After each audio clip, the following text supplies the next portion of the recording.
সুধী দর্শক আসসালামু আলাইকুম। আশা করছি সবাই ভালো আছেন, সুস্থ আছেন এবং সুরক্ষিত আছেন। আপনাদের সবাইকে স্বাগত জানাচ্ছি আমাদের বাংলা ভিশনের স্বাস্থ্য বিষয়ে সাপ্তাহিক আয়োজন স্বাস্থ্য কথা অনুষ্ঠানে। আমি থাকবো ডক্টর আফরিন সুলতান আপনাদের সাথে, এবং আমাদের সাথে বরাবরের মতনই বিশেষজ্ঞ অতিথি আছেন স্টুডিওতে। আজকে যিনি আছেন তার পরিচয়টা আপনাদের জানিয়ে দিই। আমাদের সাথে আছেন ডক্টর তানভীর আহমেদ চৌধুরী, যিনি সহকারী অধ্যাপক হিসেবে আছেন ইউরোলজি ডিপার্টমেন্ট, জাতীয় ক্যান্সার গবেষণা ইনস্টিটিউট ও হসপিটাল, ঢাকাতে।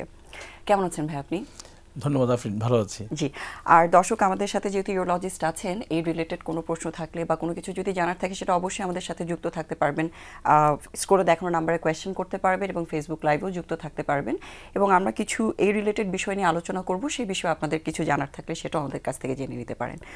ভাই, আপনার কাছে প্রথমে একটা বেসিক কোয়েশ্চেন দিয়ে শুরু করতে চাই। সেটা হচ্ছে ইউরোলজি বিষয়টা সম্পর্কে আমি শিওর, যেটা যেহেতু একটা মেডিকেল টার্ম, সাধারণ মানুষজনের হয়তো খুব বেশি ভালো আইডিয়া নেই যে একজন ইউরোলজিস্ট হিসেবে আপনারা কোন কোন রোগগুলোকে আসলে চিকিৎসা দিচ্ছেন। সো এই ইউরোলজি ডিপার্টমেন্টে আপনারা কী কী ধরনের রোগীগুলো দেখে থাকেন বা কী কী রোগের বিষয়ে আপনারা চিকিৎসাটা প্রদান করেন, সেই বিষয়ে সবার আগে জানতে চাই। ধন্যবাদ আফরিন, বাংলা ভিশনের সকল দর্শককে ধন্যবাদ জানাচ্ছি। আসলে মোস্টলি আস্কড কোশ্চেন, মানে আমি গতকাল রাতেও একটা দাওয়াতে গিয়েছিলাম, তো ইভেন খুবই মানে হাইলি এডুকেটেড পার্সন, ওনারাও কোশ্চেন করেন যে আসলে আপনারা কী দেখেন, কিডনির ব্যাপারটা কি। দেখেন, আমাদের তো একটা মানে কিডনি, মূত্রনালী, মূত্রথলি এবং যে আমাদের জননতন্ত্র আছে, এইটা নিয়ে কিন্তু অনেকগুলো সাবজেক্ট আছে। যেমন আমরা ইউরোলজিস্টরা বেসিক্যালি যে কাজটা করেন সেটা হলো কিডনি, মূত্রনালী, মূত্রথলি এবং অন্য অন্য যে আমাদের আমরা বলি যে জননতন্ত্র আছে, এর যে রোগগুলো হয় এই রোগগুলোর চিকিৎসা করেন। বেসিক্যালি মানে চিকিৎসাটা হয় হলো সার্জারি, অপারেশন। এছাড়াও আমরা ওষুধ দিয়েও চিকিৎসা করে থাকি। তাহলে যারা অপারেশন করেন তারা ইউরোলজিস্ট, এবং যারা এগুলো ওষুধ দিয়ে, যেমন রেনাল ফেলিওর বা কিডনি নষ্ট হয়ে গিয়েছে, কিডনি বিকল হয়ে গিয়েছে, এই ধরনের যারা চিকিৎসা করেন তারা হলেন নেফ্রোলজিস্ট।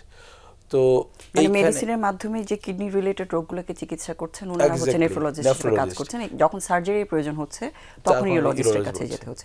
ইভেন আপনি বলছিলেন যে প্রতিস্থাপনের সব যে সার্জারিগুলো সেগুলো আপনারা রাইট। এখন দেখেন আপনি, এই যে ইউরোলজি সাবজেক্টটা আছে আমাদের দেশে, এটা অনেকটা ফ্লারিশ করেছে, কিন্তু আপনি যে পার্শ্ববর্তী দেশেও দেখেন, আমাদের নেইবারিং কান্ট্রিজগুলোতে দেখবেন যে ইউরোলজিতেই অনেকগুলো সাব স্পেশালিটি বা ভাগ আছে। কিন্তু যেমন আপনি শুনে থাকবেন যারা মানে প্রস্টেট বা এগুলো না কেটে মিনিমাল ইনভেসিভ সার্জারি করে, এন্ডো ইউরোলজি নামে একটা বিভাগ আছে, ওনারা করেন। পাথর যারা সার্জারি করেন এর মধ্যে আছে। এক ধরনের সার্জারি আছে, আপনি যেটা বললেন যে কিডনি বিকল হয়ে গিয়েছে, কিডনি ভালো কাজ করছে না, এনরা কী করবেন? ডায়ালাইসিস আসলে ইন দ্য লং রান অনেক কস্টলি এবং এর অনেক কমপ্লিকেশনস আছে। তাহলে কিডনি প্রতিস্থাপন সার্জারি যারা করে, মানে ট্রান্সপ্লান্ট ইউরোলজি, এটা একটা সাবজেক্ট। আমি এখন ক্যান্সার হসপিটালে আছি, তাহলে ইউরো অনকোলজি, মানে যারা ইউরোলজিক্যাল ক্যান্সার নিয়ে কাজ করেন তাদেরকে বলছে ইউরো অনকোলজিস্ট। আপনি জানবেন যে আমাদের এইখানে যেমন ইনফার্টিলিটি, যাদের বাচ্চা হচ্ছে না বা কোনো যৌন রোগ আছে বা এই ধরনের যারা চিকিৎসা করেন তাদেরকে বলছে এন্ড্রোলজিস্ট। মোটা দাগে কিন্তু বাংলাদেশেও এই ভাগগুলো চালু হয়েছে, অনেকেই আলাদাভাবে কাজ করছেন। সুতরাং এই সাবজেক্টগুলো সবগুলো নিয়েই কিন্তু ইউরোলজি। মানে আমি যদি বলি এক কথায়, তাহলে কিডনি, মূত্রনালী, মূত্রথলি এবং জননতন্ত্রের যে চিকিৎসা করা হয় সার্জারির মাধ্যমে, যারা এই অপারেশনগুলো করেন তারাই ইউরোলজিস্ট। জি, এবং এই স্পেশালিটির মধ্যে অনেকগুলো সুপার স্পেশালিটি বা সাব স্পেশালিটি অলরেডি এক্সিস্ট করছে, যেটা আপনি বলেন। সো যেহেতু এতগুলো ভাগ আছে, নিশ্চয়ই অনেক রকম রোগও আপনারা এখানে নির্ণয় করেন এবং চিকিৎসা দিয়ে থাকেন। সো রোগের বিষয়টা একটু জানতে চাই যে ইউরোলজিস্ট আসলে কী কী ধরনের রোগগুলো সাধারণত আপনারা দেখেন রোগীদের মধ্যে। আমরা ওই যে একটু আগে কথা বলছিলাম যে আসলে যদি আমরা এই ছোটো ভাগ করি, যেমন পিডিয়াট্রিক এজ গ্রুপ, মানে যারা বাচ্চা বয়সে, তাদের বেশ কিছু রোগ হয়। যেমন কিছু আছে জন্মগত ত্রুটি, যেমন জন্মগত ত্রুটির মধ্যে আমি যদি আসি নিচ থেকে, যেমন অনেকেরই দেখবেন যে মূত্রনালী বা ইউরেথ্রা বলি আমরা, ওইখানে জন্মগতভাবে পর্দা বা একটা মেমব্রেনের মতো থাকে, আমরা এটাকে বলি পস্টেরিয়র ইউরেথ্রাল ভালভ। প্রস্রাব করতে কষ্ট হয়, দুই কিডনি ফুলে যায়। ইভেন আমাদের কাছে রোগী আসে কিডনি ফেলিউর নিয়ে, মানে এই দুই কিডনি বিকল হয়ে গিয়েছে। তাহলে এই ধরনের রোগ কিন্তু বাচ্চাদের ক্ষেত্রে, ছেলে বাচ্চাদের ক্ষেত্রে আমরা পেয়ে থাকি। ছেলে বাচ্চাদের দেখবেন যে অন্ডকোষ, হয়তো আপনারা জেনে থাকবেন যে অন্ডকোষ, দর্শকদের জন্য বোঝার জন্য বলছি, সাধারণত টেস্টিস বা অন্ডকোষটা কি শরীরের উপরের দিকে থাকে, পেটের ভিতরে থাকে। জন্মের পরে এটা ধীরে, জন্মের সময় এটা নিচে নেমে আসে। কোনো কারণে এটা মানে এই যে নিচে নেমে আসার যে রুটটা আছে রাস্তায় কোথাও একটা জায়গায় আটকে গেল, আমরা বলি আনডিসেন্ডেড বা ম্যালডিসেন্ডেড টেস্টিস বলি, মানে অন্ডকোষে অন্ডথলিতে অন্ডকোষটি নেই, এটাও কিন্তু একটা জন্মগত ত্রুটি। এরকম রুগী অনেক আসে আমাদের কাছে। তারপরে ধরেন আপনি জন্মগত ত্রুটির কথা বলছি, যেমন আমাদের এখানে আছে কনজেনিটাল যে ইয়াগুলো বললাম, যে পিউজ অবস্ট্রাকশন বলি আমরা, কিডনিটা ফুলে আছে, মূত্রনালী এবং কিডনির যে সংযোগস্থল কোনো কারণে ওইটা ব্লক হয়ে আছে বা এমন একটা মেকানিজম আছে যেটা কাজ করছে না, তাহলে এই ধরনের রুগী কিন্তু আমাদের কাছে আসে, যেমন আমরা বলি পিউজ অবস্ট্রাকশন নিয়ে। এছাড়া আমাদের কাছে একটা ইমার্জেন্সি যে ছোটো বয়সে যেটা হলো টর্শন টেস্টিস বলি আমরা, মানে যে অন্ডকোষটা আছে এটার যে ব্লাড ভেসেলগুলো আছে, এই ব্লাড ভেসেলগুলো বা রক্তনালী যে আসছে এটার মধ্যে প্যাচ খেয়ে যাচ্ছে, ব্যথা হচ্ছে এবং খুব দ্রুত অপারেশন করতে হয়। তাহলে এই মোটা দাগে ছেলেদের এর ছাড়াও যেটা আছে যে জন্মগত ত্রুটি, যেমন আমাদের পেনিসে যে জন্মগত ত্রুটিগুলো হয়, যেমন ধরেন মূত্রনালীটা ঠিক জায়গায় ছিদ্রটা ওপেন করলো না, যেমন হাইপোস্পেরিয়াস বলি, কেমন যে যে পুরুষাঙ্গটা আছে এটা বাঁকা থাকে এবং এর মূত্রনালীটা ডিফেক্টিভ থাকে, কোথাও না কোথাও এর একটা ওপেনিং থাকে যেখানে থাকার কথা নর্মালি ওখানে নাই। এই ধরনের কনজেনিটাল অ্যানোমালি কিন্তু আমরা খুব পেয়ে থাকি। আর মেয়ে বাচ্চাদের ক্ষেত্রে যেটা হয় যে মূত্রনালীটা যেখানে এসে মূত্রথলিতে ওপেন করার কথা ইউরেটার, সেখানে না হয় এটা অন্য কোনো জায়গায় ওপেন করছে, ওর সবসময় প্রস্রাব ঝরতে থাকে, আমরা বলি ectopic opening of the ureter. এই ধরনের জন্মগত ত্রুটি পেয়ে থাকি ছোটো বাচ্চাদের ক্ষেত্রে। আপনি যদি মিডল এজে আসেন, আমাদের অ্যাক্টিভ এজে আসেন, তাহলে ছেলেদের ক্ষেত্রে যেটা হয় ইউটিআই হয় খুব বেশি, এবং ফিমেলদের ক্ষেত্রেও মহিলাদের ক্ষেত্রেও কিন্তু এই যে মূত্রনালী বা মূত্রের প্রদাহ বলি আমরা, ইউরিনারি ট্র্যাক্ট ইনফেকশন প্রচুর পেয়ে থাকি আমরা। এছাড়া আপনি এখন যেমন অ্যালার্মিংভাবে বাড়ছে সেটা হলো ক্যান্সার, ক্যান্সার রোগী প্রচুরভাবে বাড়ছে আমাদের দেশে।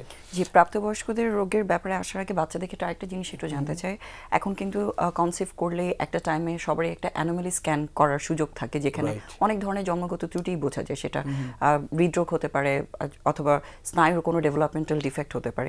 সো কিডনি রোগের ক্ষেত্রে যেহেতু বাচ্চাদের এই ডিফেক্টগুলো অনেকগুলো হচ্ছে, এগুলো কি আসলে অ্যানোমালি স্ক্যানে ধরা পড়ে কিনা বা এগুলো ট্রিটমেন্টের ব্যবস্থা বাংলাদেশে আছে কিনা? এক্স্যাক্টলি, খুব ভালো কথা বলেছেন আপনি। আমাদের এখন তো আসলে মেডিকেল সায়েন্স প্রচুর মানে উন্নতি হয়েছে, ইভেন বাংলাদেশেও অনেক এগিয়ে গিয়েছে। খুব ভালো কথা বলেছে। আমরা কিন্তু অ্যানোমালি স্ক্যান করি বা যখন বাচ্চা মায়ের পেটে থাকে, যখন আল্ট্রাসাউন্ড কিছু প্রোটোকল আছে না, যে কখন করতে হবে কখন করতে হবে না, এই প্রোটোকলগুলো মেনে যখন করা হয় তখন কিন্তু আমরা বাচ্চাদের জন্মগত ত্রুটি যেটা বললাম আমরা পিউজি অবস্ট্রাকশন বা কিডনি ফুলে গিয়েছে, মূত্রনালী এবং কিডনির যে সংযোগস্থলটা আছে এটা যে কোনো কারণে ব্লক হয়ে গিয়েছে বা ওর যে কাজ করার যে মানে মেকানিজমে কাজ করার কথা সেইভাবে কাজ করতে পারছে না। আমরা অনেক সময় বলি যে অ্যাডাইনামিক সেগমেন্ট, মানে এটা তো সংকোচন প্রসারণ করার ক্ষমতা থাকে, সেই সংকোচন প্রসারণ করার ক্ষমতাটা নষ্ট হয়ে গিয়েছে। এই রোগীগুলো কিন্তু প্রচুর কিডনি ফোলা থাকে, কিডনি মায়ের পেটেই যখন থাকে বাচ্চাটা, তখন বাচ্চার যে কিডনি থাকে এটা অস্বাভাবিকভাবে ফোলা থাকে, তখন কিন্তু আমরা এটাকে ডায়াগনোসিস করতে পারি। এবং আমাদের দেশে এখনও শুরু না হলেও বিশ্বের অনেক দেশে শুরু হয়েছে যে মায়ের পেটে থাকা অবস্থায় ওকে সার্জারি করা সম্ভব, যে কিডনিটা যেন এর চেয়েও বেশি খারাপ না হয়ে যায়। কারণ আপনি জানবেন যে অনেক লম্বা একটা সময় মায়ের পেটে থাকছে, কিন্তু এটা তো ওর কনজেনিটাল অ্যানোমালি, মানে জন্মগতভাবেই এটা নিয়েই সে বড় হচ্ছে মায়ের পেটে। সুতরাং ওই সময়টাতে কিছু ইন্টারভেনশন করা যায়, যদিও এটা অনেক ঝুঁকি আছে, কিন্তু আমাদের দেশে এখনও ওইভাবে শুরু না হলেও পার্শ্ববর্তী অনেক দেশে এই ইয়াগুলো করা যায়। সুতরাং অ্যাটলিস্ট ডায়াগনোসিসটা করতে পারলে চিকিৎসার ক্ষেত্রে যদি আমরা যেটা করি বাইরে গিয়ে দরকার হলে চিকিৎসা। খুবই ভালো কথা বলছেন। আমরা যেটা করেছি যে আমরা দুই ধরনের রোগী পাচ্ছি, একটা হলো কিডনিতে সমস্যা মানে পিউজি অবস্ট্রাকশনের জন্য কিডনি ফুলে যাচ্ছে, আর একটা হতে পারে যে আমি যেটা বললাম যে পোস্টেরিয়র ভালভ, মানে মূত্রনালীর মধ্যে একটা পর্দার মতো আছে, ও প্রস্রাব করতে পারে না মায়ের পেটে, তখন কেউ দুই কিডনি ফুলে যায়। এগুলোর জন্য তখন ডায়াগনোসিস করা যায় এবং জাস্ট জন্মের পরপরই যেন আমরা ইন্টারভেনশন করতে পারি, এই কাজগুলো করতে পারি। মানে আমি আগে থেকেই জানলাম যে এই মায়ের এই বাচ্চাটার এই সমস্যাটা আছে, আমরা ওনাকে বলে রাখি যে আপনার এই সমস্যাটা আছে, ঘাবড়াবেন না মা, জন্মের পরপরই আমরা একটা আল্ট্রাসাউন্ড করি, ওই সময় আমরা ডায়াগনোসিস করি এবং খুব দ্রুত চিকিৎসা দেওয়া সম্ভব হয়। জি অবশ্যই। আমরা আবার আলোচনায় ব্যাক করছি, তার আগে আমাদের সাথে একজন দর্শক আছেন, ওনার প্রশ্নটা একটু নিই। দর্শক, আপনার নাম এবং বয়স বলে প্রশ্নটা জানান। আসসালামু আলাইকুম। ওয়ালাইকুম আসসালাম। জি, আমি আমার বাবু 8 বছর বয়স, ছেলে বাবু। তো ও রাত্রে দেখা যায় যে মাঝামাঝি রাত্রে প্রসাব করার পরেও মানে উঠে প্রসাব করানোর পরেও শেষ রাত্রের দিকে আবার প্রসাব করে ফেলে বিছানায়। একটু এটার ব্যাপারে কোনো সাজেশন থাকলে কাইন্ডলি দিবেন। জি, ডক্টর আপনাকে শুনতে পাচ্ছে। আপনার কোনো প্রশ্ন আছে আমাদের দর্শকের কাছে? না, ঠিক আছে। আমি শুধু একটা জিনিস বলতে চাই, ও কি ঘন ঘন সারাদিনই ঘন ঘন প্রস্রাব করে? না না, 5 বার 8 বার প্রসাব করে। আচ্ছা, জি, আমি বলছি, আপনি শুনুন মনোযোগ দিয়ে। এটা কিন্তু আপনি জানেন খুব কমন একটা সমস্যা, যে বাচ্চা ছেলে, মানে যাকে আমরা বলি মানে নকটার্নাল অ্যানিউরিসিস বলি আমরা। তো এইটা আসলে হচ্ছে বিকজ অফ বাচ্চাটা তো ছোট, তার কিন্তু এখনো মানে যে সেন্ট্রাল নার্ভাস সিস্টেমের ম্যাচুরিটি ওটা এখনো আসেনি। বাচ্চারা কিন্তু দেখবেন সেখানে দাঁড়িয়ে ও কিন্তু হয়তো প্রস্রাব করে দিচ্ছে, তাই না? তো এইটার একটা বড় কারণ হলো এই ধরনের জিনিস হয়। তো এটাকে আমরা বলি যে বাচ্চাটাকে কোনোভাবেই যেন বাচ্চাকে বকাঝকা করা না হয়। তাতে হয় কি, সে আরও বেশি মেন্টালি মানে অফেন্ডেড ফিল করে না। এই জন্য যেটা হবে, বাচ্চাটাকে সাহস দিতে হবে, বাচ্চাকে বোঝাতে হবে, কাউন্সেলিং করতে হবে যে এটা খুব স্বাভাবিক একটা ব্যাপার এবং এটা খুব সহজেই ঠিক হয়ে যাবে। আপনার যেটা করণীয় সেটা হলো বাচ্চাকে ঘুম পাড়ানোর পরে 2 ঘন্টা বা 3 ঘন্টা পরে উঠিয়ে একবার প্রস্রাব করানো। বাচ্চাকে বলা যে তুমি যদি আজকে এই প্রস্রাব আটকে রাখতে পারো, সকালবেলা তোমাকে একটা চকলেট বা কিছু একটা উপহার দেওয়া, রাইট? ওকে এনকারেজ করা মেন্টালি। এবং আমরা কিছু কিছু ক্ষেত্রে পরীক্ষা করি কিছু, যে ওর কিছু কোনো এন্ডোক্রাইন সিস্টেম আমরা বলি, মানে যেখানে হরমোনাল কিছু সমস্যা থাকে, ওগুলো আছে কিনা। এরপরে যদি না হয়, কিছু ওষুধ এসেছে এখন, আমরা ওই ওষুধগুলো ব্যবহার করি, কিন্তু অবশ্যই এটা বিশেষজ্ঞের পরামর্শ নিয়েই করতে হবে। কিন্তু আমি আবারও বলি সবাইকে, দর্শকদেরকে, যে এইটা খুবই এই ধরনের সমস্যা, যে বাচ্চারা রাতেবেলা বিছনায় প্রস্রাব করে দিচ্ছে, এটা খুব স্বাভাবিক একটা জিনিস। বয়স হওয়ার সঙ্গে সঙ্গে এটা ঠিক হয়ে যায়। খুব কম বাচ্চারই চিকিৎসার দরকার হয়, আমরা ওষুধ দিয়ে এই জিনিস চিকিৎসা করা সম্ভব এবং সম্পূর্ণরূপে সেরে যায়। জি, যেহেতু ইস্যুটা এসেছে, অনেকেই প্রবলেমটা সাফার করেন। সো এই বেড ওয়েটিংয়ের জিনিসটাকে যেমন আপনি বললেন একটু এনকারেজ করা বা তাকে বোঝানোর বিষয়টা যেরকম আছে, টয়লেট ট্রেনিংয়ের বিষয়টা আসলে কতটুকু ইম্পর্টেন্ট এবং সেটা কিভাবে করতে পারেন, যেহেতু উনি প্রশ্নটা করেছেন প্যারেন্টসদের জন্য কোনো অ্যাডভাইস আছে? এটা খুব ভালো কথা বলেছে। আমরা প্রায় দেখি যে ছোট বেবি কিন্তু ওরা প্যাম্পার্স পরে থাকে, এবং আপনি জানবেন যে এই প্যাম্পার্স অনেকক্ষণ ধরে যদি পড়ে থাকে এবং যদি ঠিকমতো টেক কেয়ার করা না যায়, তাহলে মানে মূত্রনালীর প্রথম থেকে শুরু করে লোকাল স্কিন এক্সকোরিয়েশন, ইনফ্লামেশন, মানে অনেকগুলো চর্ম রোগের সমস্যা সৃষ্টি হয়। তো আমরা এই জন্য সবসময় বলি যে যখনই বাচ্চা মানে একটু বুঝতে শিখবে, একটু হাঁটাচলা করতে শিখবে, তখন থেকে ধীরে ধীরে বাচ্চাকে এই টয়লেট ট্রেনিংয়ের ইয়েটা করানো। এবং আমরা দেখবেন অনেকেই আছে যে রাতেবেলা ঘুমানোর আগে অনেকগুলো পানি খেয়ে শুই, এবং আমাদের ধারণা যে অনেকগুলো পানি খেয়ে যদি শুয়ে পড়ি তাহলে কিডনি ভালো থাকবে। কিন্তু আপনি জানবেন যে যখনই অনেকগুলো পানি খেয়ে আমরা বিছানায় যাবো রাতে, উনি কিন্তু রাতে 2 বার 3 বার, আমার এমন রুগী আছে বলে যে আমি 3 বার উঠি। তা আমি জিজ্ঞেস করি যে আপনার কি এটা সমস্যা মনে হচ্ছে না? উনি বলেন না, আমি তো হ্যাবিচুয়েটেড, মানে 2-3 বার উঠাটা আমার, হ্যাঁ, ওনার কিন্তু ঘুম হয় না ঠিক মতো। এই জন্য বলি যে রাতেবেলা শোয়ার আগে খুব বেশি পরিমাণে পানি না খাওয়া, পানিটা সকাল থেকে শুরু করে সন্ধ্যা পর্যন্ত খাওয়া, সন্ধ্যা থেকে রাত পর্যন্ত একটা লিমিটেড পানি খাওয়া। কিন্তু খুব ভালো হয় যদি কেউ রাতেবেলা উঠেন মাঝখানে 1 গ্লাস পানি খেয়ে থাকা, কারণ তখন শরীরে লবণ এবং পানির যে ঘনত্ব আছে এটা অনেক বেড়ে যায়। এই জিনিসগুলো বাচ্চা বয়স থেকেই শেখানো। কনস্টিপেশন না থাকা, আমরা অনেক মেয়ে বাচ্চা পেয়ে থাকি যাদের কনস্টিপেশন থাকে, মানে কোষ্ঠকাঠিন্য থাকে, পায়খানা ঠিকমতো হয় না। এর জন্য কিন্তু প্রস্রাবও অনেক সমস্যা হয়, ঠিকমতো প্রস্রাব হয় না, ব্লাডার ঠিকমতো খালি হচ্ছে না, মানে রিকারেন্ট বারবার ঘন ঘন করে করে ওনার ইউরিন ইনফেকশন হচ্ছে।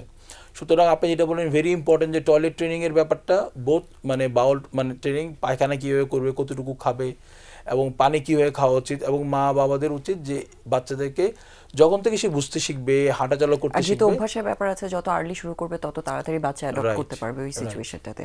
জি, আর যেহেতু বাচ্চাদের বিভিন্ন রোগের বিষয়ে বলেন এবং ট্রিটমেন্টেরও ব্যবস্থা আছে, সো কমন কিছু ট্রিটমেন্টের বিষয় একটু জানতে চাই। যেহেতু ছোট বাচ্চার সার্জারির বিষয়টা বাবা মার জন্য অবশ্যই খুবই একটা ওয়ারিসাম একটা ব্যাপার বা খুব চ্যালেঞ্জিং একটা বিষয়, যে আসলে এই সার্জারি করা দরকার আছে কিনা। সো এই বিষয়টা নিয়ে যদি একটু বলতেন, যেমন আনডিসেন্ডেন্ট টেস্টিস খুব কমন একটা প্রবলেম আমরা পাই, বা হাইপোস্পিডিয়াস, এপিস্পিডিয়াস, এইগুলোর তো ট্রিটমেন্ট আপনারা করছেন। সো ট্রিটমেন্টের ব্যবস্থাগুলো কীরকম আছে বা কোথায় ট্রিটমেন্টগুলো নিতে পারেন, এবং সেটার ব্যাপারে প্যারেন্টসদের কীভাবে আপনি আশ্বস্ত করতে চান? খুবই ভালো একটা কথা বলছেন। আমি বলি মোস্টলি প্রচুর রুগী পাই আমরা যে সার্কামসিশন করার জন্য, মুসলমানি করার জন্য। এবং আপনি জানবেন যে কিছুদিন আগে এটা নিয়ে তো বিশাল একটা ইয়ে হয়ে গেলো, 2টা বাচ্চা খারাপ হয়ে গিয়েছিল। এই ব্যাপারগুলো বাচ্চাদের মা বাবার জন্য বা আমাদের সবার জন্য আমি একটা কথা বলে রাখি যে আপনারা সবসময় যেটা করবেন একজন বিশেষজ্ঞ চিকিৎসকের পরামর্শ নেবেন। অনেকেই চলে আসেন 4 বছর বয়সে আমার কাছে চেম্বারে এসে বলেন যে আমার বাচ্চার মুসলমানি করাবো। আমরা পরীক্ষা করে দেখি যে ওর ফ্যালাস মানে পেনিস এবং ওর যে পুরুষাঙ্গ সব কিছুই ঠিক আছে। দেখবেন আপনি মানে ইভেন মানে রিকমেন্ডেডও না কিন্তু যে 4 বছর বয়সে একটা বাচ্চাকে যদি আপনি মুসলমানি করাতে যান আপনার অবশ্যই জিয়ে দিতে হবে, জেনারেল অ্যানেস্থেসিয়া দিতে হবে। কারণ বাচ্চাটা এত ছোট যে ওনাকে লোকাল বা রিজিওনাল অ্যানেস্থেসিয়াতে ম্যানেজ করা যাবে না। ও এমনিতেই অপারেশন থিয়েটারে ঢুকলেই খুব ভয় থাকবে। 4 বছরের বাচ্চাকে মুসলমানি করানোর কোনো দরকার নেই যদি ইন্ডিকেশন না থাকে। মানে আমি বলছি যে যদি কোনো কারণে দরকার হয়, যেমন ওর মূত্রনালী চেপে যাচ্ছে, ওর আমরা বলি ফিমোসিস বলি না, মানে এই যে চামড়াটা আছে ফোর স্কিনটা পুরুষাঙ্গের সামনে, এটা কোনোভাবেই রিট্রাক্ট করে পিছনের দিকে যাচ্ছে না, এই ধরনের কোনো সমস্যা না থাকলে আমরা সাধারণত বলি যে 7-8 বছরের আগে বাচ্চার সার্কামসিশন করার কোনো দরকার নেই। আচ্ছা, তার মানে যে একটা জেনারেল প্র্যাকটিস আছে স্কুল শুরু করার আগেই বাচ্চাদের সার্কাম করে ফেলার, এই বিষয়টা প্র্যাকটিস না করে আরেকটু বড় হলে করা উচিত। কারণটা আমি বললাম যে আপনি কিন্তু ওকে এই বয়সের বাচ্চাকে আপনি মুসলমানি করতে গেলেই আপনাকে পুরোপুরি অজ্ঞান করতে হচ্ছে, আমরা যেটাকে বলছি জেনারেল অ্যানেস্থেসিয়া। এবং আমি সবাইকে রিকোয়েস্ট করব আপনি যখনই কোনো সার্জনের কাছে যাবেন দয়া করে জিজ্ঞেস করবেন যে আপনার সাথে যিনি আবেদনবিদ আছেন উনি আসলে কোয়ালিফাইড কিনা, বা যে সার্জন করছেন ওনাকেই কোশ্চেন করেন যে আপনার টিমটা কোয়ালিফাইড কিনা। কারণ মানে এটা কিন্তু আমরা দেখেছি যারা অজ্ঞান করছেন ওনারা একজনও অ্যানেস্থেসিস্ট না, কিন্তু ওনারাই অজ্ঞান করে দিচ্ছেন। তো এই ব্যাপারগুলো অবশ্যই মানে খেয়াল রাখা উচিত, এবং সাথে সাথে যাতে সাধারণ মানুষজন যারা পেশেন্ট হিসেবে যাচ্ছেন ওনারা যাতে এই ব্যাপারটাতে একটু কনসিয়াস থাকেন। এবং আমি প্র্যাকটিসের ক্ষেত্রে যেটা করি, আমরা যখন একজন ছোট বাচ্চার অপারেশন করি, আপনি জানবেন যে আপনি নিজেও সার্জন, আমি কিন্তু সবার আগে অ্যানেস্থেসিয়ার যিনি থাকেন ওনাকে রিকোয়েস্ট করি আপনি বাচ্চাটা দেখেন, এবং বাচ্চাটাকে যখন অ্যানেস্থেসিয়া দেওয়া হয় অবশ্যই একজন মানে যারা বাচ্চাদেরকে দিয়ে অভ্যস্ত এমন কোনো এক্সপিরিয়েন্স অ্যানেস্থেসিস্টকে দিয়ে কিন্তু অপারেশন করানো উচিত। এবং এটা বাচ্চার অভিভাবকদেরকে আমি রিকোয়েস্ট করবো সবসময়, এটা যিনি ডাক্তার সাহেব আছেন চিকিৎসক ওনার অপারেটিং সার্জন ওনাকে জিজ্ঞেস করা, মানে আসলে ওনার এই ধরনের ব্যবস্থাগুলো আছে কিনা। দেখেন এক্সট্রিম অফ এজে সার্জারি করা কিন্তু চ্যালেঞ্জিং, মানে আপনি একজন প্রাপ্তবয়স্ক লোকের সার্জারি করছেন মানে মিডল এজ, আবার আপনি এল্ডারলি 70 ইয়ার্সের পরে একজন লোককে সার্জারি করছেন, ওনার তখন অনেকগুলো কোমরবিডিটিস থাকে, তাই তো, ডায়াবেটিস, প্রেশার, শ্বাসকষ্ট। সুতরাং ছোট বাচ্চা ওনার ক্ষেত্রে সার্জারি কিন্তু চ্যালেঞ্জিং, মানে অ্যানেস্থেসিয়াটা। এই জন্য আমি সবসময় রিকোয়েস্ট করবো যে একটা ভালো টিম নিয়ে যারা কাজ করছে এরকম ডাক্তার সাহেবকে জিজ্ঞেস করা, এবং আননেসেসারি অপারেশনগুলো না করতে যাওয়া। যেমন সার্কামসিশন 4 বছর বয়সে করার কোনো দরকার নেই আপনার, যদি ইন্ডিকেশন থাকে, এটা ডাক্তার সাহেব ভালো বুঝবেন। ওনার কাছে গিয়ে জিজ্ঞেস করেন যে এখন করার দরকার আছে কি না, হলে উনি যেভাবে পরামর্শ দেন সেইভাবে করা। এবং আপনি যেটা বলছেন যে আনডিসেন্ডেড টেস্টিস অপারেশন করছে, এখন কিন্তু আমরা না কেটেই কিন্তু অপারেশন করি, ল্যাপারোস্কোপির মাধ্যমে খুব সুন্দর করে না কেটে 2টা ফুটা বা 3টা ফুটা করে কিন্তু শরীরের পেটের মধ্য থেকে টেস্টিসটা ওর অন্ডথলিতে নিয়ে আসা সম্ভব। এই অপারেশনগুলো খুব ভালোভাবেই বাংলাদেশে হচ্ছে। আমরা অনেক সময় ছোটোখাটো ব্যাপারেও কিন্তু পার্শ্ববর্তী দেশগুলোতে ছুটে যাই, কিন্তু আমরা আসলে মানে এক্সপ্লোর করার চেষ্টা করি না যে বাংলাদেশেও কিন্তু এই অপারেশনগুলো খুব ভালোভাবে হচ্ছে। তো এইটা একটা বড় যে আমরা জানার চেষ্টা করবো যে আমাদের দেশে কি হচ্ছে। এবং এই অপারেশন যেগুলো আছে আমরা বললাম যে ইভেন আপনি যদি বলেন যে পিউজ অবস্ট্রাকশন, কিডনি ফুলে যাচ্ছে, এগুলো আমরা এখন ল্যাপারোস্কোপির মাধ্যমে করে থাকি। এই চিকিৎসাগুলো একজন সাধারণ মানুষ কোন কোন জায়গায় নিতে পারেন বাচ্চাদের ক্ষেত্রে, স্পেশালি ট্রিটমেন্টগুলো, যেহেতু এদের স্পেশাল একটা ট্রিটমেন্ট দরকার আছে? আপনি খুবই ভালো কথা বলেছেন। দেখেন আমাদের দেশে যেটা হয়, মানে আমরা কিন্তু বিজ্ঞাপনের পিছিয়ে খুব ছুটি। আপনি মানে দেখবেন অনেকেরই খুবই রমরমা প্র্যাকটিস বিকজ অফ ওনার বিজ্ঞাপন খুব ভালো, কিন্তু আমি বলছি না যে উনি খারাপ চিকিৎসক, কিন্তু আমাদের দেশে ওভারবার্ডেন বলে একটা কথা আছে। অনেক চিকিৎসক আছে, আমি নিজে জানি, আমি কারো নাম বলছি না, উনি মেডিসিনের ডক্টর, কিন্তু ওনার কাছে হাড় ভাঙা রুগী গিয়েও বসে থাকে, স্যার আপনি একবার দেখে দেন। মানে ব্যাপারটা কিন্তু আসলে এই যে আমরা ওভারবার্ডেন করে ফেলছি একজনকে। তো আমি বলবো যে যারা এখানে ইউরোলজিস্ট আছেন ওনারা অনেক দিন ধরে রিপোর্টেড প্র্যাকটিস করছেন, ওনাদের যে কারো কাছে গেলেই কিন্তু আপনি এই সেবাগুলো পেতে পারেন। সরকারি সব বড় বড় প্রতিষ্ঠানেই কিন্তু এখন ইউরোলজি চিকিৎসাগুলো অ্যাভেলেবল আছে। জি, আমি সেটাই বলছি যে ইউরোলজি বিভাগ আছে সবগুলো। আপনি ঢাকা শহরে যে কয়টা হসপিটাল আছে সবগুলো হসপিটালে, সরকারি হসপিটালে বলেন, আমাদের বঙ্গবন্ধু শেখ মুজিব মেডিকেল ইউনিভার্সিটি আছে, বারডেম হসপিটাল আছে, হলি ফ্যামিলি হসপিটাল আছে, এরকম বড় বড় যে কোনো হসপিটালেই আপনি ইউরোলজি বিভাগ পাবেন। এই সমস্যাগুলো নিয়ে আপনি ওখানে গেলেই এই সমস্যাগুলোর সঠিক চিকিৎসা পাওয়া সম্ভব। অবশ্যই অনেক ধন্যবাদ। আমরা যারা প্রাপ্তবয়স্ক আছে তাদের রোগগুলো নিয়ে আলোচনায় যাব এখন, বা তার আগে একটা ছোট্ট বিরতিতে যেতে চাচ্ছি। দর্শক ততক্ষণ পর্যন্ত আমাদের সাথেই থাকুন।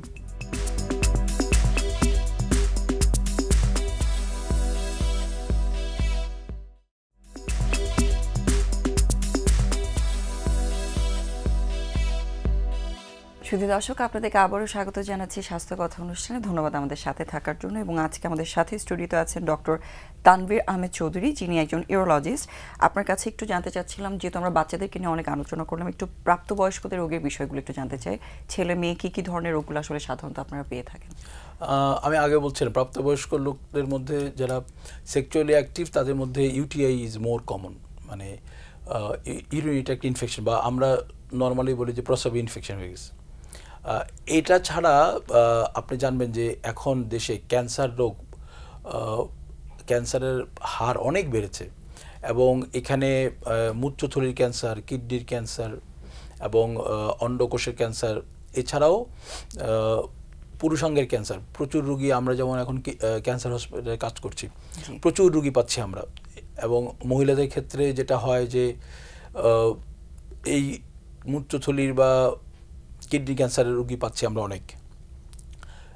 এটা ছাড়া স্টোন ডিজিজ হয়, মানে হলো পাথর, মানে কিডনি, মূত্রনালী, মূত্রথলি, এই জায়গাগুলোতে স্টোন হচ্ছে, পাথর হচ্ছে।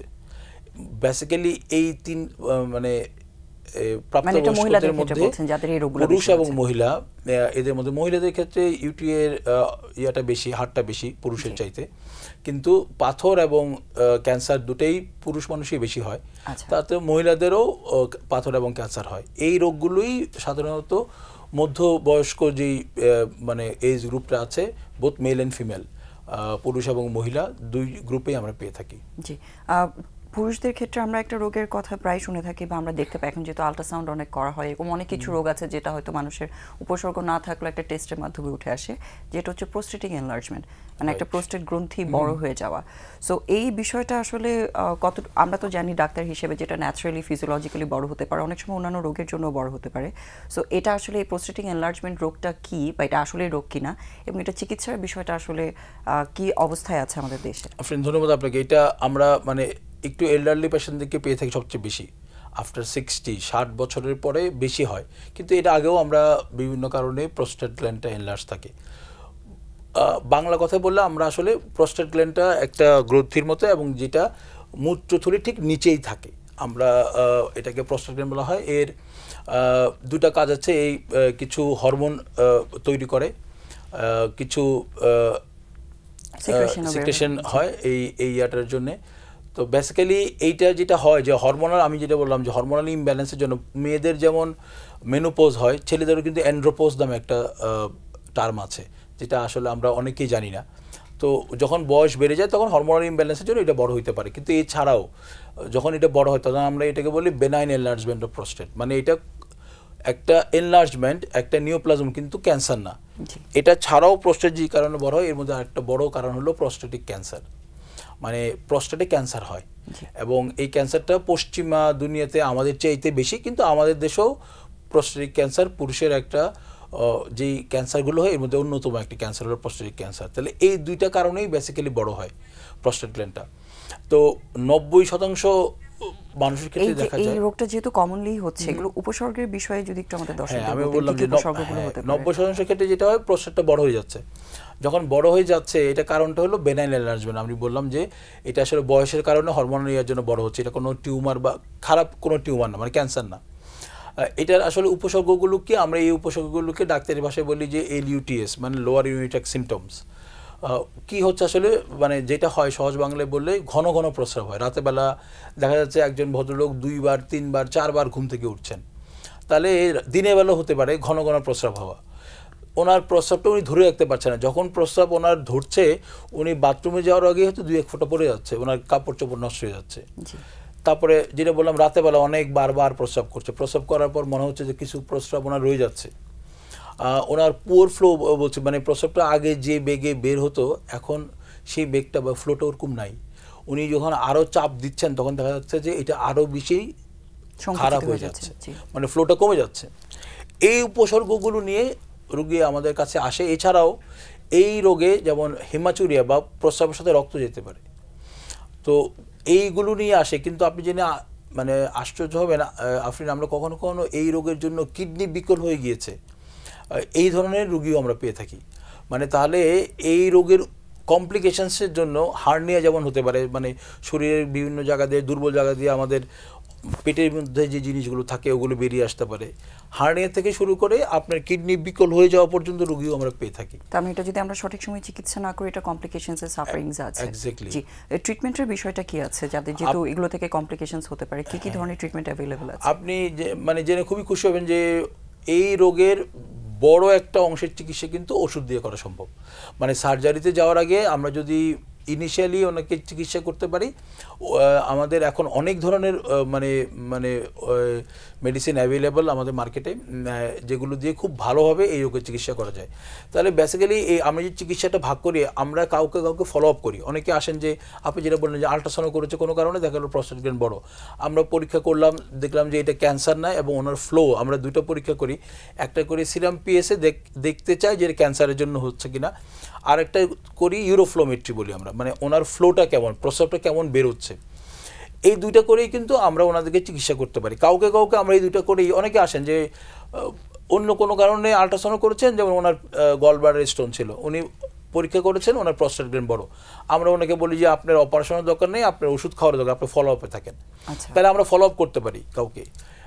এরপরে যে বললাম যে ওষুধ এসছে, অনেক ধরনের ওষুধ আছে, আলফা-1 ইউরোসিলেক্টিভ ব্লকার বলি আমরা, এই জাতীয় ওষুধ দিয়ে আমরা খুব সহজে চিকিৎসা করতে পারি। যাদের গ্ল্যান্ডসটা অনেক বড় তাদেরকে কিন্তু আমরা এক ধরনের ওষুধ আছে, কিছু হরমোনাল মেডিসিন, ওগুলো দিয়েও চিকিৎসা করি আমরা, ডুটাস্টেরয়েড বা ফেনাস্টেরয়েড নামে পাওয়া যায় বাজারে।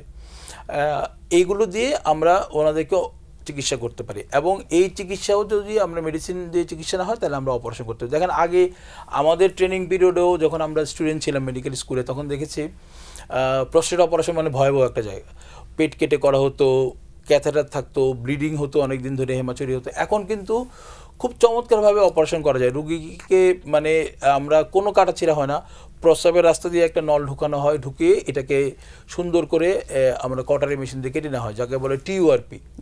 আপনি শুনলে আশ্চর্য হবেন যে এখন লেজার দিয়েও আমরা অপারেশন করতে পারছি, একেবারে অলমোস্ট বিনা রক্তপাতে প্রস্টেট গ্ল্যান্ডের অপারেশন করা যাচ্ছে।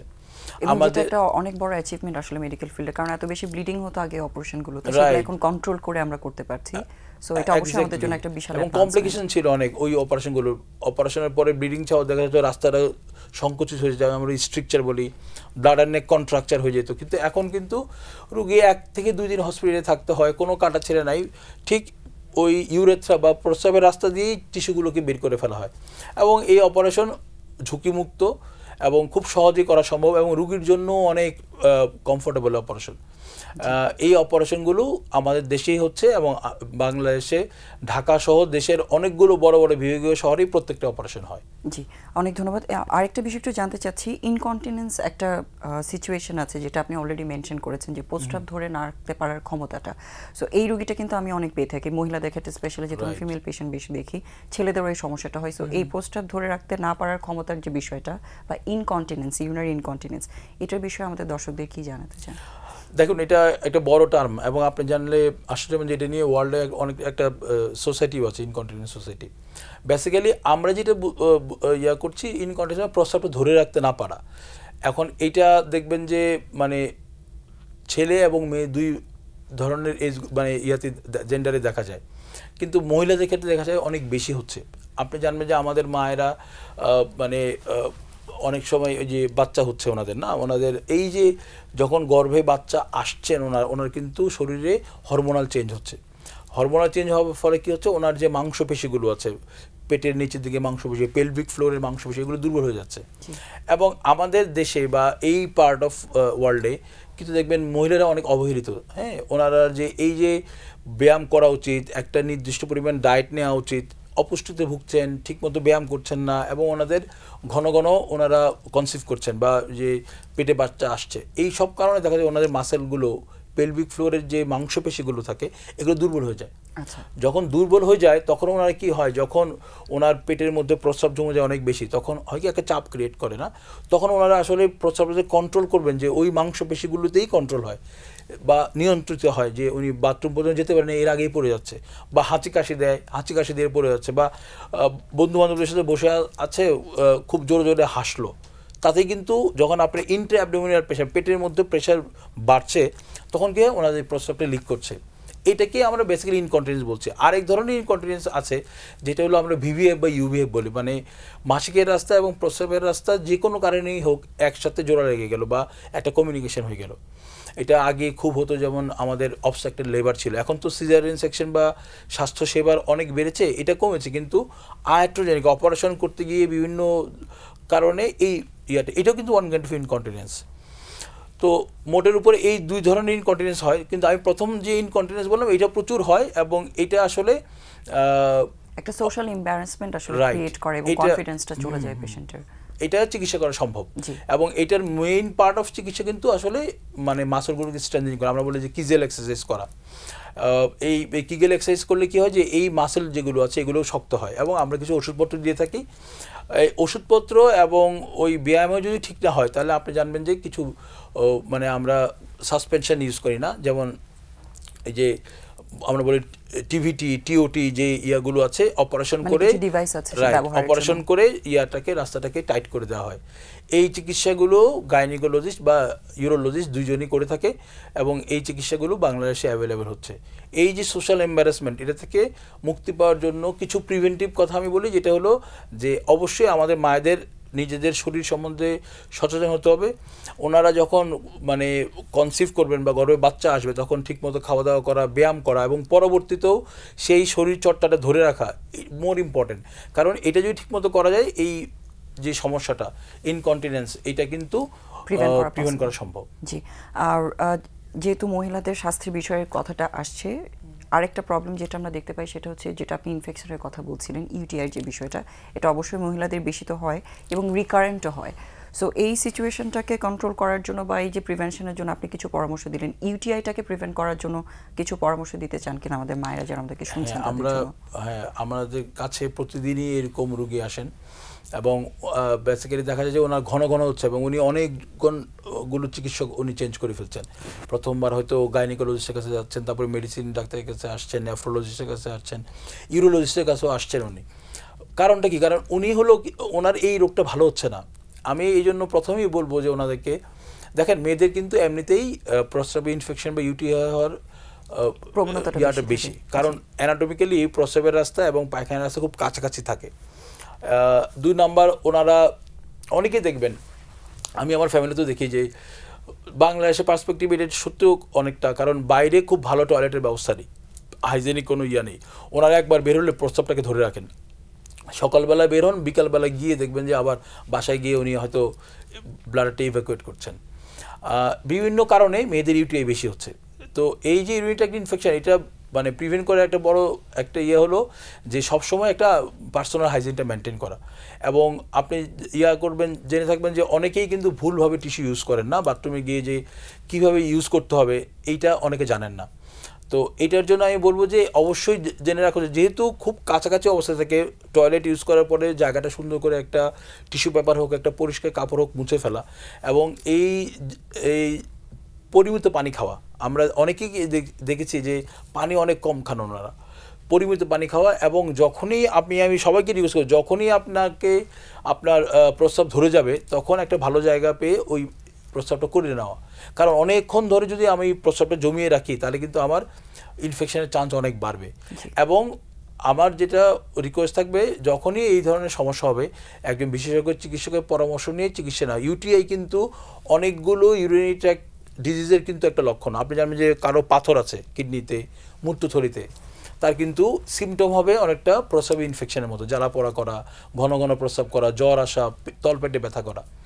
তাহলে এই ইয়াগুলো কিন্তু ভিভিএফ রুগী যারা বললাম যে ভেসিকুলার ভ্যাজাইনাল ফিস্টুলা, এই ধরনের রুগীদের হয়। ইনিশিয়ালি ক্যান্সার রুগীদেরও কিন্তু এই ধরনের সিমটম হয়। সুতরাং আমি বলবো যে এই ধরনের সিমটম যদি দেখা যায়, অনেকে দেখবেন প্রস্রাবে রক্ত যাচ্ছে, অনেকে এটাও কিন্তু ইউটিআইতে হতে পারে, হেমাচুরিয়া। তাহলে একজন বিশেষজ্ঞ চিকিৎসকের পরামর্শ নেবেন, এবং অবশ্যই একজন ইউরোলজিস্টের পরামর্শ নেবেন। উনি আপনাকে ভালোভাবে পরীক্ষা নিরীক্ষা করে দেখবেন। অনেকে দেখবেন স্ট্রিকচার ইউরেথ্রা আছে, বা কোনো কারণে মূত্রথলির মুখটা উঁচু, আমরা বলি যে ব্লাডারনেক হাইপারট্রফি, এর কারণেও কিন্তু ইউটিআই হয়।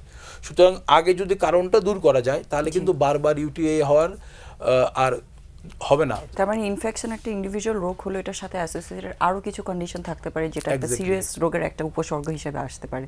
সো সেক্ষেত্রে যাদের বারবার ইনফেকশন হচ্ছে তারা যাতে অবশ্যই বিশেষজ্ঞের পরামর্শ অনুযায়ী ট্রিটমেন্টটা নেন। এবং এটার ক্ষেত্রে আরেকটা জিনিস আমি অ্যাড করতে চাই, আমাদের এখানে আসলে অ্যান্টিবায়োটিকের যে বিষয়টা আছে, যে অহরহ অ্যান্টিবায়োটিক খাচ্ছেন বা ডাক্তার হয়তো আগে একটা অ্যান্টিবায়োটিক দিয়েছিল সেটা কন্টিনিউ করছেন, যতবারই সিমটম হচ্ছে, এই বিষয়টা নিয়ে আপনার মন্তব্য? দেখুন, অ্যান্টিবায়োটিক কি আসলে এইভাবে পাওয়া যাওয়ার কথা? অ্যান্টিবায়োটিক তো মার্কেটে খোলা বাজারে পাওয়া যাওয়ার কথা না। আমরা কিছু আগে শ্রীলঙ্কায় গিয়েছিলাম একটা কনফারেন্স, আমি দেখেছি বিশেষ করে শ্রীলঙ্কাতে আপনি অ্যান্টিবায়োটিক কিনতে পারবেন না দোকানে, মানে আমরা বলি ওভার দ্য কাউন্টার ড্রাগ। এই ওষুধটা তো ওভার দ্য কাউন্টার ড্রাগ না। মানে একটা অ্যান্টিবায়োটিক যদি আমি না লাগলেও খাই, কি হতে পারে একটা মানুষের? অনেকগুলো টাকা নষ্ট হচ্ছে। অ্যান্টিবায়োটিক খুব সস্তা জিনিস না। দ্বিতীয়টা সবচেয়ে ভয়ঙ্কর যে সুপার বাগ, আপনার নাম শুনেছেন, কিছুদিন আগে আমার এক রোগী ছিল, কোনো অ্যান্টিবায়োটিক কাজ করে না। ইভেন আমরা দেখছি মেরোপ্যানাম যে ইঞ্জেকশন আছে এইটাও কাজ করে না। তাহলে ওনার এই যে ওষুধগুলো যে যত আমরা দেখবেন, আপনি যে কোনো একটা ডিসপেন্সারিতে চলে যাবেন, ওনাকে বলবেন যে আমার ঘন ঘন প্রস্রাব হচ্ছে, উনি চট করে আপনাকে সিপ্রোফ্লক্সাসিন দিয়ে দেবে, হয়তো 2টা, বলবো যে ঠিক আছে এই ওষুধটা খান, 2টা খেলে ঠিক হয়ে যাবেন। এই যে যত্র আমরা অ্যান্টিবায়োটিক দিচ্ছি এবং অ্যান্টিবায়োটিক না লাগার পরও দিচ্ছি, এতে কি হচ্ছে, আমাদের পরবর্তীতে অনেক অ্যান্টিবায়োটিকগুলো রেজিস্ট্যান্ট হয়ে যাবে, মানে কাজ করবে না। তখন আমার ইনফেকশন হবে, আমি কোনো অ্যান্টিবায়োটিকে কাজ করবো না, আমি কিন্তু ইনফেকশনেই মারা যাবো। তো এই যে জিনিসটা, এটা আমাদের, আমি মানে রিকোয়েস্ট করবো মাননীয়, মানে আমাদের যারা দেখছেন, প্রশাসক যারা আছেন, এখনই সময় যে আমাদের এই অ্যান্টিবায়োটিকগুলো যেন খোলা বাজারে কোনোভাবে ডিসপেন্সিং না হয়, এটাই ইয়া করা। একজন চিকিৎসকের পরামর্শ ছাড়া কোনোভাবেই অ্যান্টিবায়োটিক বিক্রি করা যাবে না বা মানুষকে দেওয়া যাবে না। প্রেসক্রিপশন ড্রাগ, এটা অবশ্যই প্রেসক্রিপশন অনুযায়ী প্রেসক্রিপশন দেখে তারপর ওষুধটা দেওয়া। জি, এটা করা। এবং আমি জনগণকে বলবো যে আপনারা না জেনে শুনে, আমাদের যারা দর্শক আছেন, কোনোভাবেই অ্যান্টিবায়োটিক খাবেন না। আপনারা ডিসপেন্সারি চলে গেলে কেউ একটা অ্যান্টিবায়োটিক, উনি হয়তো জানেও না যে এই অ্যান্টিবায়োটিকটা ওনার খাওয়ার দরকার আছে। কিছুদিন আগে দেখবেন একটা জিনিস পোস্ট খুব ভাইরাল হচ্ছে, এক ভদ্রমহিলার চামড়াটা আমরা সব স্টিভেন জনসন সিনড্রোম বলি, এবং উনি একটা বড় একটা হসপিটালে ভর্তি হয়েছেন এবং উনি বলছেন যে মানে ভুল চিকিৎসা এমন হয়েছে। উনি অনেক ধরনের অ্যান্টিবায়োটিক এমন হয়, যেমন সিপ্রোফ্লক্সাসিন অ্যান্টিবায়োটিক, যেটা খেলে কিন্তু আপনার ঠিক মতো ডোজে না খেলে, বেশি ডোজে খেলে দেখবেন যে আপনার চামড়া বা শরীরের যে নরম অংশগুলো আছে, সফট টিস্যু বলি আমরা, এগুলোতে প্রদাহ সৃষ্টি হয় এবং এগুলোতে ভয়াবহ অবস্থা সৃষ্টি হতে পারে। তো এই জিনিসগুলো আমাদেরকে অ্যাওয়ার করে জনগণকে, যে আপনারা যদি ইনঅ্যাডভান্টেজ এরকম অ্যান্টিবায়োটিক খান না, ডোজ জেনে, চিকিৎসকের পরামর্শ না নিয়ে, তাহলে কিন্তু ভয়াবহ পরিণতি, এমনকি আপনার জীবন কমপ্লিকেশনস বলেন সেটাও হতে পারে, আবার পরবর্তীতে চিকিৎসার ক্ষেত্রে একটা চ্যালেঞ্জ হতে পারে যদি সেটা রেজিস্ট্যান্স ডেভেলপ করে যায়। সো একদম লাস্টের দিকে আমরা চলে এসেছি, একটু ছোট করে বলবেন আসলে কিডনি হেলথটাকে ভালো রাখার জন্য সাধারণ মানুষ হিসেবে আমরা কি করতে পারি সেই বিষয়টা? আপনি জানবেন আমি কিডনি প্রতিস্থাপন সার্জারিতে সার্জন, আমি কাজ করি ওইখানটায়। বাংলাদেশে প্রতি বছর 8,000 রেনাল ফেলিওরের রোগী মানে আমরা পাই 8,000। এর মধ্যে আপনি জানলে অবাক হবেন যে মোর স্পেসিফিক চিকিৎসা হলো রেনাল ট্রান্সপ্লান্ট করা। আমরা সাকুল্যে বাংলাদেশে 400-র মতো হয়। বাকি রুগীগুলো কি হচ্ছে, এনরা কিন্তু বিভিন্নভাবে মানে অপচিকিৎসা হোক বা বিনা চিকিৎসা হোক বা চিকিৎসা না নিতে পেরে মারা যাচ্ছেন। তো সাচে অ্যালার্মিং একটা কন্ডিশন, কিন্তু আমরা কিন্তু এখনও মানে এই ব্যাপারে খুব বেশি অ্যাওয়ার না। আর সেকেন্ড হলো আমাদের যে পরিমাণ মানে খাবার দাবারে যে পরিমাণ অ্যাডাল্টারেশন হয়, মানে ভেজাল মেশানো হয়, তো রেনাল ফেলিউরের রোগী এবং ক্যান্সার দিন দিন প্রচুর পরিমাণে বাড়ছে। সুতরাং আমি সবাইকে মানে দর্শক শ্রোতাদের জন্য বলবো যে আপনি যে খাবারটা খাচ্ছেন সেটা জেনে বুঝে খাবেন। আমরা অনেকেই হয়তো জানি না যে আমাদের আসলে হেলদি প্রপোর্শনটা কী হওয়া উচিত। অনেকে আমরা চিন্তা করি যে মাছ মাংস অনেক বেশি করে খেয়ে নেব, কিন্তু মাছ মাংস বেশি করে খেলে যে আপনার কিডনির উপরে একটা বিরূপ প্রতিক্রিয়া পড়তে পারে, এটা আমরা অনেকেই জানি না। সুতরাং আমি বলবো এই জন্যে যে আপনারা সবাই পরিমিত পানি পান করবেন, ভিটামিন সি জাতীয় ফল খাওয়ার চেষ্টা করবেন এবং একটা সুষম খাবার, ব্যালেন্স ডায়েট নেওয়ার চেষ্টা করবেন, যে খাবারে কার্বোহাইড্রেট, প্রোটিন, ফ্যাট সবগুলো মানে যে যথোপযুক্ত পরিমাণে থাকবে। এবং আপনি অবশ্যই যে কোনো ধরনের কিডনি সম্পর্কীয় সিমটম থাকে, পেশাবে জ্বালা পোড়া করছে, পেশাবে রক্ত যাচ্ছে, ব্যথা করছে, অবশ্যই একজন কিডনি চিকিৎসকের পরামর্শ। এবং এগুলো সাধারণত যারা কিডনি রোগী থাকেন অনেকেরই প্রেশার, ডায়াবেটিস এগুলো থাকে, সেগুলো যাতে একটু ভালো মতন কন্ট্রোল করে চলেন। ঠিক, অনেক ধন্যবাদ ডক্টর তানভীর আহমেদ চৌধুরী, আপনি অনেক সুন্দর করে আসলে ইলাবোরেটলি আজকে আমরা ইউরোলজিক্যাল ডিজিজগুলো নিয়ে কথা বলেছি। আশা করছি দর্শকদের জন্য সেটা অবশ্যই হেল্পফুল হবে। দর্শক, আপনারা সবাই ভালো থাকবেন, সুস্থ থাকবেন, চেষ্টা করবেন আমাদের নিয়মগুলো মেনে চলার জন্য। আশা করছি দেখা হবে আবার আগামী সপ্তাহে।